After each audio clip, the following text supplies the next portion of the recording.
बदलाव। इतनी मेहनत, इतनी ट्रेनिंग के बाद थोड़ा बदलाव तो मैं ले ही आया था।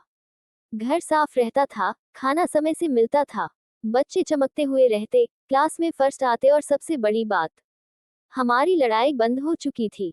जो मैं कहता, वो करती जाती। सब ठीक चलने लगा था कि तब तक ये गंध। कहाँ से आती है ये मशीन वाली गंध? मैं पूरे घर का एक एक सामान सूंघ चुका था।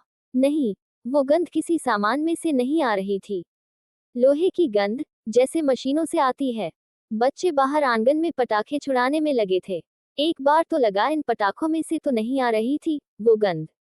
नहीं, ये तो अलग थी, कुछ जलने जैसी। मैं पागल होता जा रहा था। एक दिन, 2 दिन नहीं, पिछले कई महीनों से ये गंध मैं महसूस कर रहा था, या शायद कुछ सालों से। मेरे लिए असहनीय होता जा रहा था ये सब। पापा, आज रात को पूजा करने के बाद बड़ा वाला अनार छुड़ाएंगे। 4 अनार एक साथ।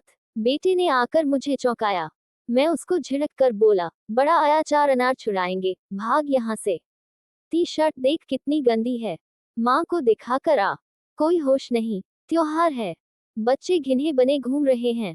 मैं पूरी ताकत से चिल्लाया कि ये बात सीमा के कान तक पहुंच जाए। हद है मेरी पत्नी भी।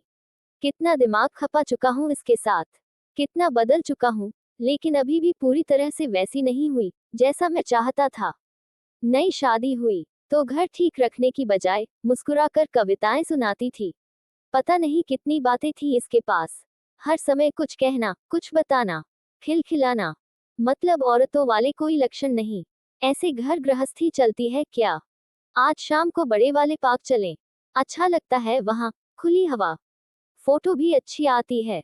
वो पास आकर कहती, मैं तुरंत झिड़क देता, घर की हालत देखो, अलमारी देखो अपनी, कपड़े सही से जमा लो, ठूस के रखे हैं। वो तुरंत सहम कर कमरे में चली जाती। ये साड़ी नहीं देखी आपने? कैसा लग रहा है ये रंग मेरे ऊपर? जब कभी उसने ऐसा कोई सवाल किया, मैंने तुरंत उसको ठीक किया। सब्जी का रंग भी देखा करो कभी, परहेज के खाने जैसी रहती है।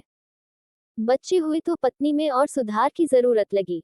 कब बच्चे को क्या करना है, क्या खिलाया करो, कैसे पढ़ाया करो। इतनी मेहनत, इतनी ट्रेनिंग के बाद थोड़ा बदलाव तो मैं ले ही आया था। घर साफ रहता था, खाना समय से मिलता था, बच्चे चमकते हुए रहते, क्लास में फर्स्ट आते और सबसे बड़ी बात, हमारी लड़ाई बंद हो चुकी थी। जो मैं कहता, वो करती जाती। सब ठीक चलने लगा था कि तब तक ये गंध। कहाँ से आती है ये मशीन वाली गंध? पूजा की तैयारी हो गई। 7 बजे तक सब हो जाना चाहिए, देरी नहीं चलेगी। मैंने रसोई में लगी सीमा को जाकर आदेश दिया। वो बिजली की फुर्ती से हाथ चला रही थी। खटाखट। मैं अपने पर गर्वित था। मैं एक सुस्त लड़की को एक सुघड़ स्त्री में बदल चुका था। तभी मैं चौंका। लोहे की वो तेज गंध तो सीमा के पास से आ रही थी। मैंने डरते हुए सीमा का हाथ पकड़कर उसे अपनी ओर घुमाया। ये मेरे सामने कौन थी? सपाट, भावहीन चेहरा, एकदम ठंडे हाथ, जैसे किसी धातु से बने हों। और आवाज, कहिए, मैं आपकी किस प्रकार सहायता कर सकती हूँ?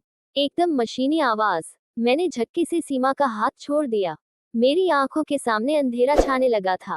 वो लोहे की गंध मेरे ऊपर हावी हो रही थी। मैं गलत था। मैं एक सुस्त लड़की को सुघड़ स्त्री में नहीं, बल्कि एक औरत को रोबोट में बदल चुका था।